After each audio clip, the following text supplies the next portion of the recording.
رسول پاک صلی اللہ علیہ وآلہ وسلم نے فرمایا، جس نے کسی مسلمان کی پردہ پوشی کی، اللہ تعالیٰ قیامت کے دن اس کی پردہ پوشی کرے گا۔ اگر میں ایسا کر لیتا تو ایسا ہو جاتا۔ رسول پاک صلی اللہ علیہ وآلہ وسلم کا ارشاد ہے، اگر تمہیں کوئی نقصان پہنچ جائے تو یہ نہ کہو اگر میں ایسا کر لیتا تو ایسا ہو جاتا، البتہ یہ کہو گے اللہ تعالیٰ کی تقدیر یوں ہی تھی اور انہوں نے جو چاہا کیا، کیونکہ اگر کا لفظ شیطان کے کام کا دروازہ کھول دیتا ہے۔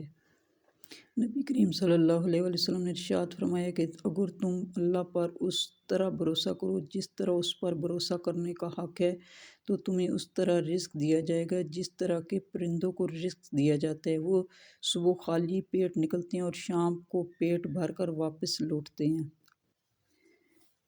اللہ تعالیٰ نے ارشاد فرمایا، اے میرے بندو، تم رات دن گناہ کرتے ہو اور میں تمام گناہوں کو معاف کرتا ہوں، لہٰذا مجھ سے بخشش طلب کرو، میں تمہیں بخش دوں گا۔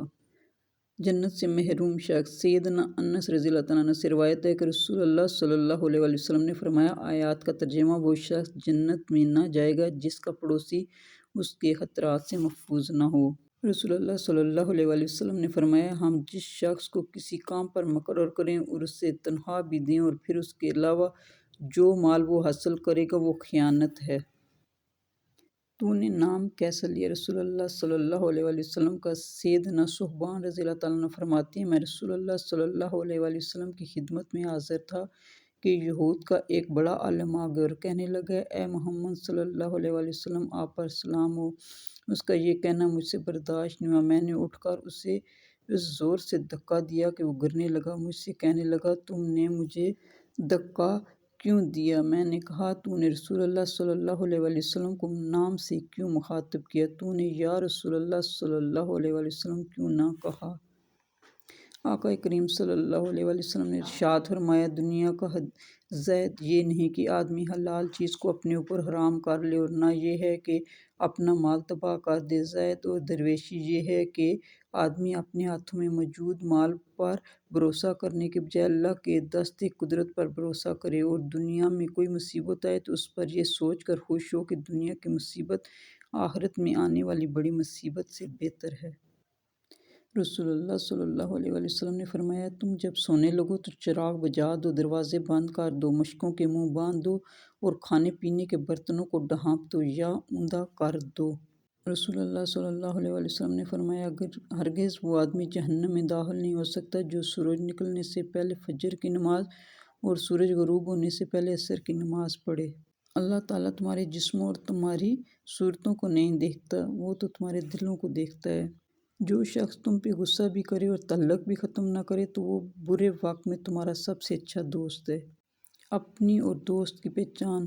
جب آپ عروج پر ہوتے ہیں تو آپ کے دوستوں کو پتہ چلتا ہے کہ آپ کون ہیں، اور جب آپ زوال پر ہوتے ہیں تو آپ کو پتہ چلتا ہے کہ دوست کون ہے۔ حضرت علی رضی اللہ تعالیٰ عنہ نے فرمایا، وہ دوستی کا بھرم صرف وہ لوگ رکھ سکتے ہیں جن کے وجود میں سمندر جتنا دل ہو۔ ایک شخص امام شافعی رحمۃ اللہ علیہ کے پاس آیا کہ فلاں شخص آپ کی برائی کرتے ہیں۔ آپ رحمۃ اللہ علیہ نے فرمایا، اگر تو سچا ہے تو چغل خور ہے، اگر جھوٹا ہے تو فاسق۔ اس پر وہ شرمندہ ہو کر چلا گیا۔ بہت خوبصورت بات۔ زندگی میں خود کو کبھی کسی کا عادی مت بنانا، کیونکہ انسان بہت خود غرض ہے۔ جب آپ کو پسند کرتا ہے تو آپ کی برائی بھول جاتا ہے، اور جب آپ سے نفرت کرتا ہے تو آپ کی اچھائی بھول جاتا ہے۔ بدی وہ نہیں جو آپ کو ناپسند ہو، بلکہ بدی وہ ہے جو اللہ کو ناپسند ہو، اور نیکی وہ نہیں جو آپ کو پسند ہو، بلکہ نیکی وہ ہے جو اللہ کو پسند ہو۔ تنگ دستی میں سخاوت کرنا، غصے میں سچ بولنا اور طاقت ہوتے ہوئے معاف کرنا بہترین نیکی ہے۔ حضرت علی رضی اللہ تعالیٰ عنہ۔ آپ صلی اللہ علیہ وآلہ وسلم نے فرمایا، اگر جھک جانے یعنی عاجزی اختیار کرنے سے تمہاری عزت گھٹ جائے تو قیامت کے دن مجھ سے لے لینا۔ حضرت علی رضی اللہ تعالیٰ عنہ نے فرمایا، معاف کرنا سب سے زیادہ اسے زیب دیتا ہے جو سزا دینے پر قادر ہو۔ کسی کی راہ میں کانٹے بچھانے والے کیا یہ نہیں جانتے کہ کسی کے پیروں سے رسنے والا خون تمہاری قسمت کے صفوں کو کالا کر سکتا ہے؟ یہ یاد رکھنا اللہ کے ہاں چیز کا حساب ہے۔ دوسروں پر تنقید کرنے اور ان کی غلطی پر اللہ اللہ کرنے سے بہتر ہے اپنی غلطی پر استغفر اللہ کیا جائے۔ ضروری نہیں ہے کہ آپ کسی کا دل دکھاؤ اور وہ منہ سے بد دعا دے۔ جب بھی وہ آپ کی وجہ سے اللہ کے سامنے روئے گا تو آپ کو بہت مہنگا پڑے گا۔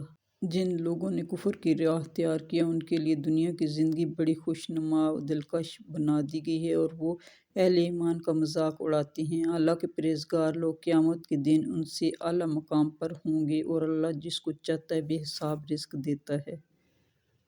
اللہ کی ناراضگی: اللہ ناراض ہو کر روٹی نہیں چھینتا، سجدے کی توفیق چھین لیتا ہے، اور یقین مانو یہی سب سے بڑا خسارہ ہے۔ اللہ ہمیں ہر حال میں نماز پڑھنے کی توفیق عطا فرمائے، آمین۔ کسی کا دل دکھانے سے پہلے یہ دیکھ لیا کرو کہ اس شخص کا اللہ سے کیا تعلق ہے۔ اگر وہ اللہ کے سامنے سجدے میں بیٹھ کر آنسو بہانا شروع کر دے تو اس کا ایک آنسو آپ کی پوری زندگی برباد کر سکتا ہے، اگر اللہ اس کی دعاؤں پر کن فرما دے۔ جوانی کی عبادت: اس سے پہلے کہ مٹی کا بدن خاک بنے، باوضو ہو کر مصلے پر جوانی رکھ دو۔ درد کتنا بھی ہو، اللہ کے آگے رونے سے سکون میں بدل جاتا ہے۔